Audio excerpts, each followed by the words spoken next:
Welcome back student स्वागत करुच्ची Bharti classes को मु आपण मानकर सागर सर दशम श्रेणी पिला मानकर वार्षिक परीक्षा बा समेटिव असेसमेंट 2 एग्जाम जोटा आपण माने कहउछंती तार साहित्य परीक्षार ऑब्जेक्टिव पार्ट टी को आमे एबे वीडियो माध्यम रे डिस्कशन करबा। तो साहित्य परीक्षा रे जो ऑब्जेक्टिव पार्ट रहबो ता आपण मानकू 1 घंटा समय मध्य रे सारिबा को पड़िबो। जोतिर ऑब्जेक्टिव रो फुल मार्क केते रहबो 50 मार्क।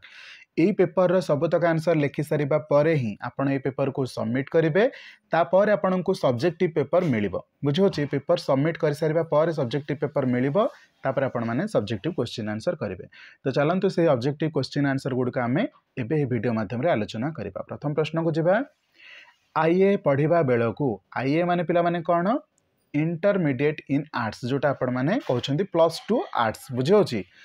जदि साइंस पढ़ी थांते आईएससी कुहाबो।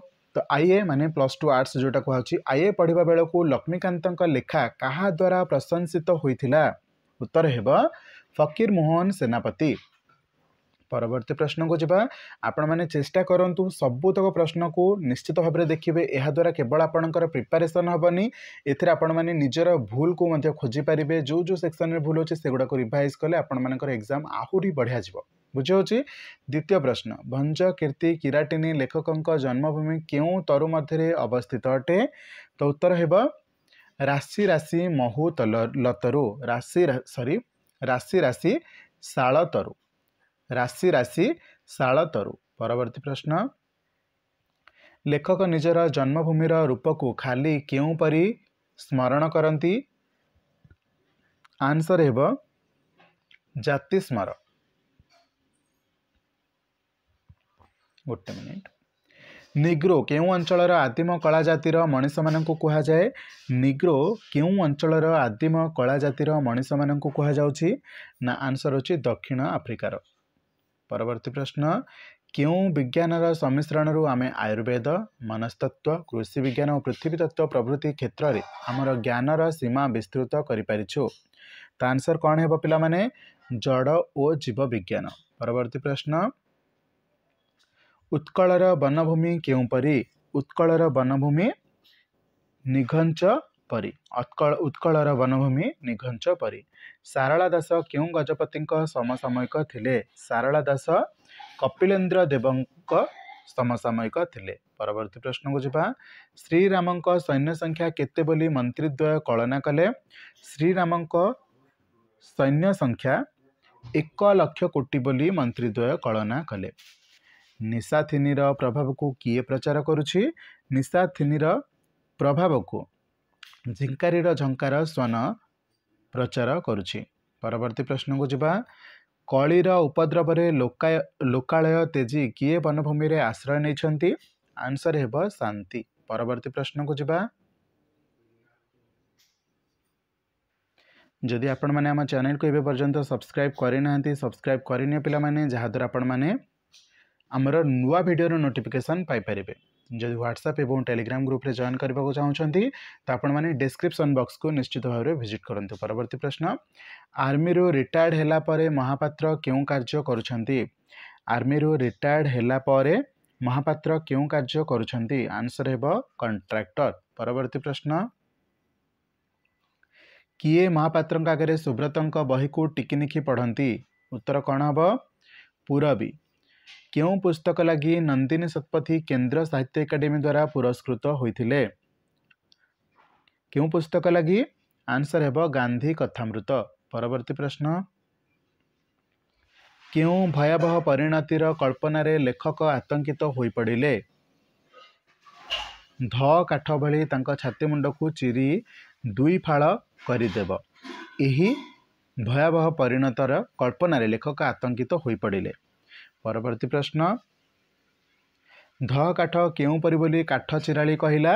ध काठ केउ भली बोली काठ चिराली कहिला ना सबु गुड़िक भली माने बाझुआ गंठिया चेमड़ और टाण भली बोली कहिला। जानिबा को इच्छा करुथिबा व्यक्ति नाना शास्त्र पाठ करे। वाक्यटी को संक्षेपण कले हेबो जिज्ञासु नाना शास्त्र पाठ करे। संक्षेपण रे काहार सहायता निया जाय अछि। एठी कृदंतर सहायता निया जायछि। एठारु मोर समुद्र देखा हेउछि। यह केउ वाच्य रे अछि। यह केउ वाच्य रे अछि। यह भाव वाच्य रे अछि। परवर्ती प्रश्न मूर्छना एठारे न कहीं न होई नाही एठी जो नटा कहीं न होई नाही आंसर हेब छर व्यवधान हेतु छर व्यवधान हेतु। परवर्ती प्रश्न केउंटी विसर्ग संधिजात स दंतेश मूर्धन्य स नुहे केउंटी विसर्ग संधिजात दंतेश मूर्धन्य स नुहे तार सठिक उत्तर कौन हम निषाद। परवर्ती प्रश्न शुद्ध शब्दटी को चिन्ह विश्वसनीय विश्वसनीय विश्वसनीय विश्वसनीय अति सहज प्रश्न टीए आंसर हो विश्वसनीय कौन गोटे मिनिट ना भूल हो पे टिके ओके 20 नंबर आंसर सी ठीक अच्छे विश्वसनीय। परवर्ती प्रश्न को जब केउं शब्दटी ठीक भाव में लिखा जाए नहीं अति सहज प्रश्नटी यही आंसरटा कौन हवा कथा निर्लोभ निर्लोभ हेले ठीक किंतु निर्लोभी भूल अटे आम लोभी निर्लोभी कहीदे था कि निर्लोभी नुह निर्लोभ बुझीगला तो ये ऑप्शन बी हो आपर सठिक उत्तर जोटा कि ठीक भाव में लिखा जाए नहीं। प्रश्न कौन पचार क्यों शब्दटी ठीक भाव लिखा जाए नहीं तो निर्लोभी हम यार सठिक उत्तर। निम्नोक्त क्यों शब्द रे बनानगत अशुद्धि अच्छी एमान भितर क्योंठी बनानगत अशुद्धि अच्छी क्योंठी शिकार रे बनानगत अशुद्धि अच्छी शिकार रे कौन हम हर्ष ही हम। परवर्ती प्रश्न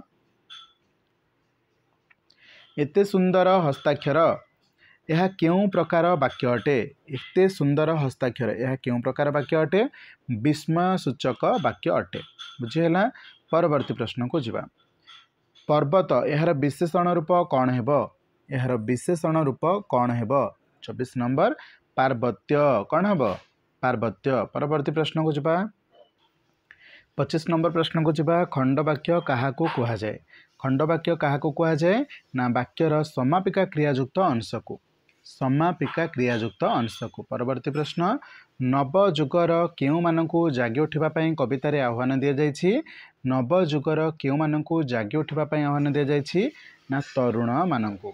सीता कुटीर बाहरी कहा सहित स्नान निमंते तमसातीर को आगमन कले सीता कुटीर बाहरी कहा सहित स्नान निमंते तमसा तीर माने कौन तमसा नदीर तीर बा कूल को आगमन कले कहा सहित ना 27 नंबर प्रश्न सठिक उत्तर हेब अनुकंपा और तापस कन्या मानक सहित। परवर्ती प्रश्न को जीवा उषा सीता को सती राज्य राणी बोली संबोधन करिसेंती काहेकि आंसर हेब सती शिरोमणि जोगु। परवर्ती प्रश्न रोग जंत्रणा दूर निमंते माटीमा आम पाई कौन साइती रखी माटीमा आम पाई गछलतार चेरमूल को साइती रखी। बण पक्षीर डाक शुणी देहरे की भाव सृष्टि हुए बण पक्षीर डाक शुणी देहरे की भाव सृष्टि हुए ना पुलक सृष्टि हुए।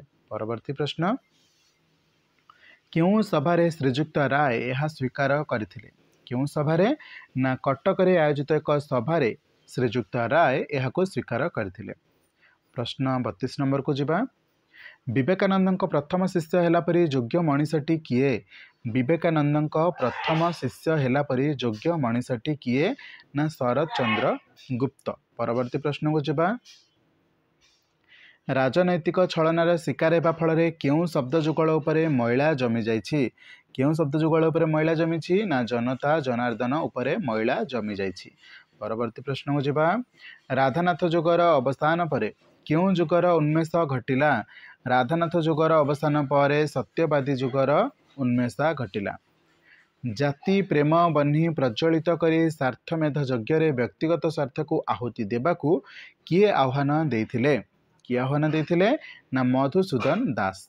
परवर्ती प्रश्न को जीवा 37 नंबर प्रश्न को जीवा धन्य जीवन ए जगते जे प्राण धरे प्राणी हिते यह क्यों काव्य उद्धृतांश यह क्यों काव्यरु उद्धृतांश अटे आंसर कौन हेब ना भागवत काव्यरु उद्धृतांश। परवर्ती प्रश्न को जीवा गाँ मुंड बाउंस बाड़ीर मालिक किए गाँ मुंड बाउंस बाड़ीर मालिक होची बंधु षडंगी कौन बंधु षडंगी।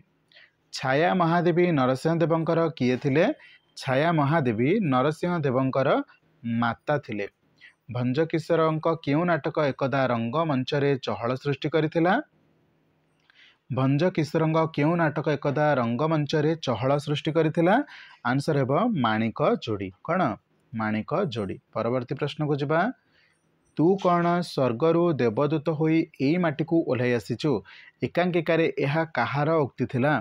ବା ଏକାଙ୍କିକାରେ ଏହା କାହାର ଉକ୍ତି ଅଟେ? ନା ବିଶୁ ମହାରଣାଙ୍କର ଉକ୍ତି ଅଟେ। ପରବର୍ତ୍ତୀ ପ୍ରଶ୍ନ।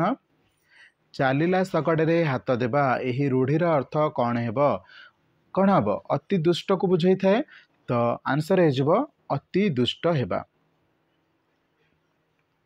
ନିମ୍ନୋକ୍ତ କେଉଁଟି ଏକ ତୁଳନାତ୍ମକ ରୂଢ଼ି ଅଟେ? ନିମ୍ନୋକ୍ତ କେଉଁଟି ଏକ ତୁଳନାତ୍ମକ ରୂଢ଼ି ଅଟେ? ସିଂହ ପରି ଯୁଝିବା। ସିଂହ ପରି ମାନେ ସିଂହ ପରି ଗୋଟେ ତୁଳନା କରାଯାଉଛି। ତ ଏଠି ତୁଳନାତ୍ମକ ରୂଢ଼ି କ'ଣ ହେଲା? ସିଂହ ପରି ଯୁଝିବା। 43 ନମ୍ବର ପ୍ରଶ୍ନକୁ ଯିବା। ସାମାନ୍ୟ କାମ ପାଇଁ ବହୁ ଶ୍ରମ ଏହି ଅର୍ଥ ପ୍ରକାଶ କରୁଥିବା ଲୋକବାଣୀ କେଉଁଟି ଅଟେ? आंसर हेब खोल पर्वत मार मूषा। गोटे मूषा को मारिबा पई जदि आपण पर्वत खोलुछंदी तो एठी आमे गोटे छोटो काम पे गोटे बहुत श्रम को बुझाउछि ना नहीं, बहुत परिश्रम को बुझाउछि। तो ऑप्शन ए हे गला यार सठिक उत्तर। परवर्ती प्रश्न को जिबा। विदेह राजंक कन्या एक पदरे प्रकाश कले कौन हेब? एक पदरे जदि आमे हाको प्रकाश करबा हेब वैदेही। वैदेही। परवर्ती प्रश्न को जिबा। प्रश्न पढ़ुछि पिला माने परीक्षा रे। दशम श्रेणी साहित्य सिंधु पुस्तक रे स्थानित केउं कविताटी चोखी छंदरे रचित अटे? केउं कविताटी? ना मंगले अइला उषा। यह चोखी छंदरे रचित होइछि। 46 प्रश्न। शंकराभरण छंदर तृतीय पादर अक्षर संख्या केते? शंकराभरण छंदर तृतीय पादर अक्षर संख्या 8। केते पिला माने? 8। नटवाणी छंदटी अन्य केउं नाम रे मध्य परिचित अटे? नटवाणी छंदटी विभास केदारी नाम रे मध्य परिचित अटे। परवर्ती प्रश्न। उपरोक्त काव्यांश रे उत्प्रेक्षावाचक शब्द केउंटी अटे? आंसर हेजिबो किबा। कौन हबो? किबा। परवर्ती प्रश्न। मिसी जाए यथा चपला नील जलद अंगे मिसी गला तथा अबला सेही नील तरंगे। एथिरे केउं अलंकार रहिअछि? एथिरे उपमा अलंकार रहिअछि। ऑप्शन ए हबो यार सठिक उत्तर। परवर्ती प्रश्न को जिबा। प्रश्न 50। स्नातकोत्तर संधि विच्छेद कले कौन हेबो? याको जदि आमे संधि विच्छेद करिबा कौन हबो? स्नातक युक्त उत्तर। माने ऑप्शन बी हबो यार सठिक उत्तर। तो सहित आपण मानकर साहित्य जो ऑब्जेक्टिव पेपर रहिला जहाँकि आपण मानकर 50 मार्क क्वेश्चन आंसर आसीबो। सर्वप्रथम आपण माने साहित्य ऑब्जेक्टिव पेपर 1 घंटा भितर सारिबे। एहाकू जोर जबरदस्ती आपणठू कलेक्ट कर निया जो माने एटा आपणकर कंपलसरी टाइम कि 1 घंटा भितर आपण माने सबुतक 50 जाक प्रश्न उत्तर देबे। तापर आपण मानकू subjective paper question paper provide कर दिया जिवो। ताको आपण माने मध्य सीमित समय मध्य जहाँ भी आपण मानकर टाइम पीरियड थी सेतिक मध्य शेष करेंगे। तो निश्चित भाव में सब प्रश्न को अटेम्प्ट करने को चेष्टा करेंगे। आ बाकी जदि कौन विषय एवं पर्यंत आपंकर है तो निजे निजे रिवाइज करूँ देखिए परीक्षा रे बहुत बढ़िया मार्क रहिबो। ठीक अच्छे चलते देखा नुआ एक भिडियो से पर्यंत आपण माने चैनल को सब्सक्राइब करके रखि थांतु। बेल आइकन को प्रेस करके ऑल नोटिफिकेशन बटन को मध्य क्लिक करनियंतु जहाँ फल प्रत्येक नुआ भिडियो नोटिफिकेशन पाई परिबे। प्रत्येक एग्जामिनेशन प्रिपरेशन मध्य हमें करि परिबा। थैंक यू सो मच पिला माने। All the best. जय जगन्नाथ।